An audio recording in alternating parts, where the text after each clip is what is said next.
Hi everyone, Ryan here from Fight Game Analysis, and today we are going to be talking about the upcoming fight between Guillermo Rigondeaux and Riel Casimero. But before we jump into that, if you've been enjoying the content, please go ahead and click on the like button and also subscribe to the channel. Really appreciate your support. Alright, so we got a big fight coming up here for the WBO belt between Guillermo Rigondeaux and Riel Casimero. I'm a little bit of an outsider here when I say this, but I am a huge Guillermo Rigondeaux fan. Man, this guy is one of the greats when it comes to amateur boxing. He's got somewhere like 400 amateur fights, something like 380, 390 wins, 2 Olympic gold medals. I mean, when you talk about some of the greatest amateur boxers of all time, you have to mention the name of Guillermo Rigondeaux. I mean, the man is that good. So I was super excited when he came over to the pro ranks. I think it was 2009, 2010, somewhere right around that time frame. You had a few Cubans that were coming over at the time. Erislandy Lara was another one. And man, I was just so excited to see this dude come over here. And he comes over and, surprise, surprise, his technical skills are absolutely through the roof.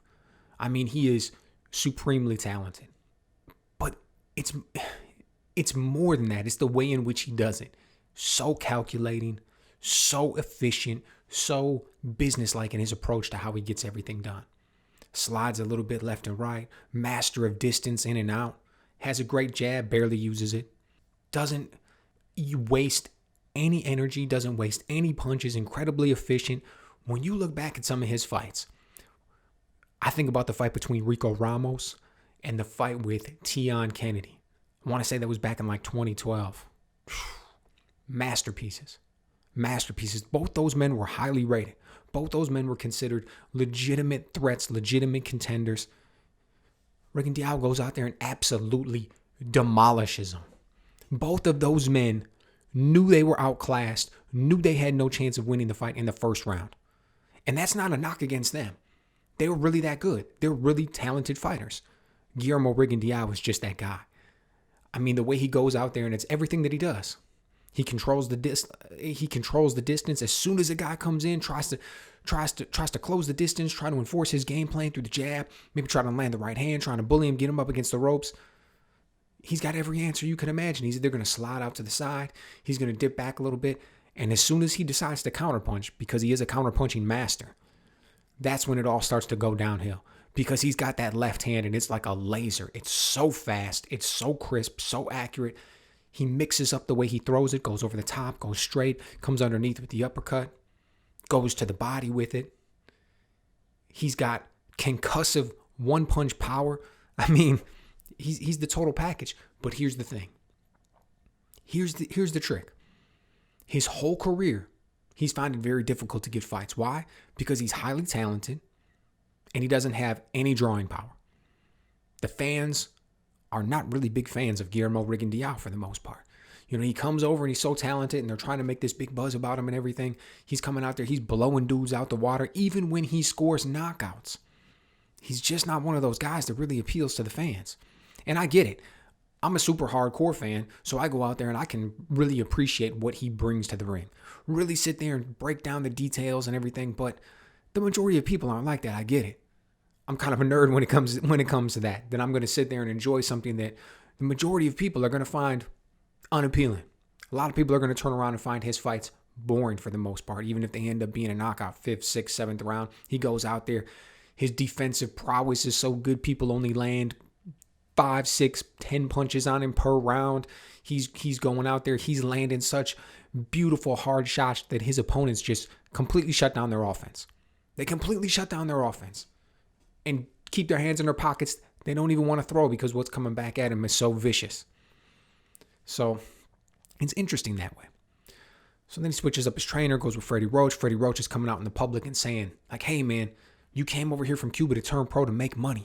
That's the whole reason you're here. You want to make money. You want to sell pay-per-views. You want to put fans in the seats. You got to get knockouts. So he's training with Freddie Roach, a very offensive-minded coach. Still can't quite put it all together, get it to work. He's bounced around, changed trainers a few fights ago, and it's still the same story. So it's interesting. 2 fights ago, we see him in there against Ceja, and he's got a completely different style than we're used to seeing. He's fighting right there, standing in front of a guy in the pocket. didn't look good for the most part. And it's got a lot of people talking. Is that the Guillermo Rigondeaux that we're going to see for this fight? Or are we going to see the master technician? The man who just moves and slides, dips out of the way, ferocious, accurate counterpunching? Or is it the guy who's going to be in the pocket? Is it the guy who's going to not move his head well, stand there in the phone, who's still laying those left hands, but it's just not the same? That's really the question that we got about Guillermo Rigondeaux going into this fight. Then standing across from him, we've got Riel Casimero. Now, I'll be honest, going into this fight, didn't really know too much about him.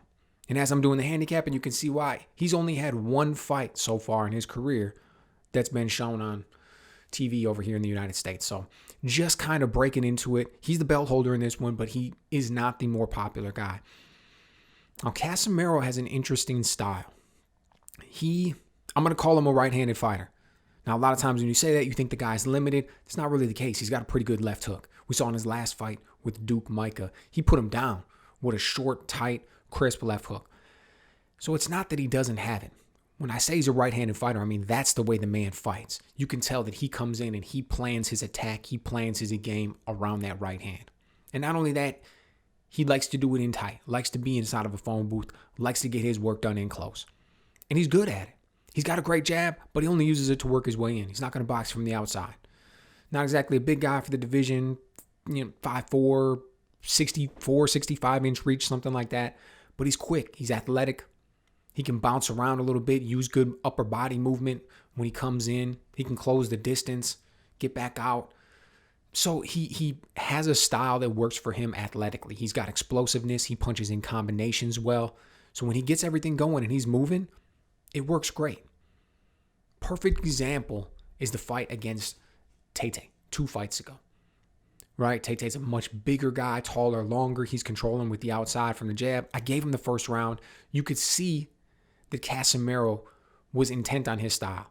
He was too far outside for Tate to really land anything, and then he would attempt to explode and close the distance, try and get some shots off. When it didn't work, it was horrible. He was missing everything. When it did work, he ended up closing the distance, scoring the knockout. Great job. But it kind of highlights that he's a little bit one-dimensional as a fighter. He does have some flaws, and if you can exploit those flaws, I think he doesn't have a lot to fall back on. But what he does really well. So even though you look at his record and you're like, 4 losses, and typically as boxing fans, we start to think 4 losses, that means a guy he's not really that good, he's not world class, he's not washed up, or he is washed up. It's one of the differences that we see between boxers and MMA fighters. Boxers, they love to hold on to that right? They love to do everything they can to keep that one loss off their record, because as soon as they get it, there's a certain amount of fans that immediately begin to discredit the skill they have. That's not the case here. You look at those 4 losses, you try to write them off. No, you watch the tape on the guy. He knows how to fight. He's got some flaws, got a few holes in his game, don't get me wrong. But he knows how to fight. I was pleasantly surprised looking at this film going into this fight with what I saw.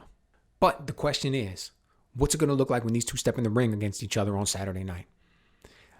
This is the classic styles make fights. Classic styles make fights.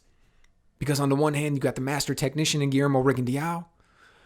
Loves to keep the volume low, pick his shots, super accurate, wants to fight when he wants to fight.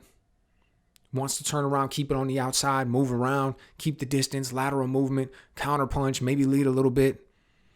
Then on the other hand, you've got Casimero.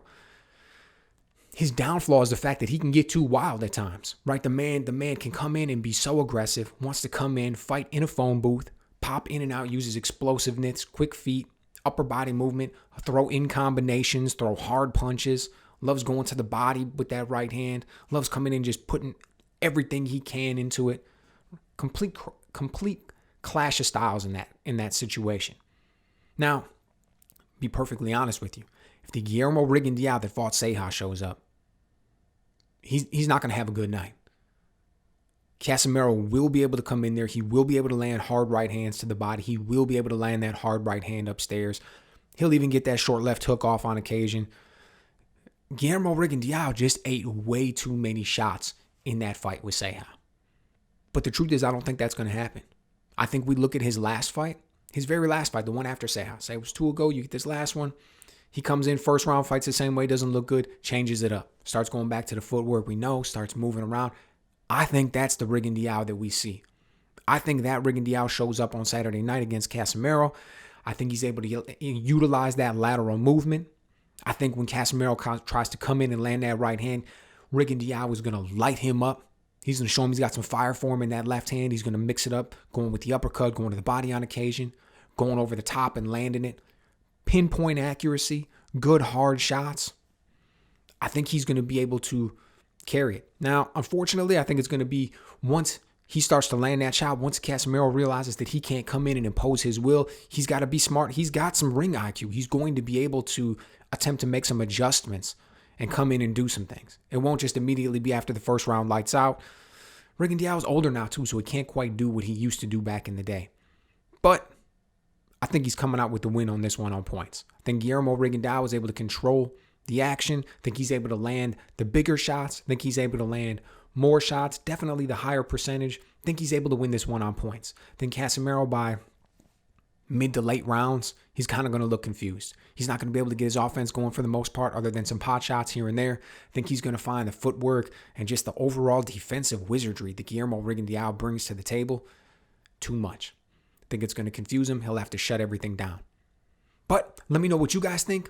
Is this another win for Guillermo Rigondeaux? Was he 42, 43 years old? Is he going to make is he going to add another world title to his resume with this one? Or is it going to be the exact opposite of that, and Casimero adds the legendary name of Guillermo Rigondeaux to his resume? Let me know what you guys think.